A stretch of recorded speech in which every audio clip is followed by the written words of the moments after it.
What happens if you don't winterize your swimming pool? That's not something that you want to do, that's for sure. When you winterize a swimming pool, what you're doing is you're evacuating all of the water from the plumbing system as well as the pool equipment.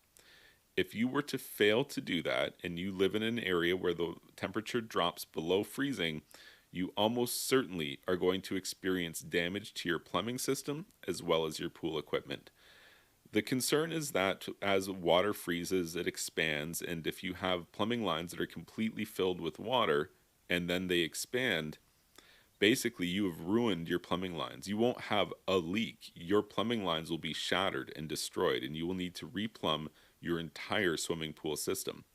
Similarly, with the swimming pool equipment, pump, filter, and heater, if you did not drain and winterize that equipment and you allowed the water inside of it to freeze, very likely you are going to have damage to your pump, filter, and heater, and that would be a very expensive mistake to make.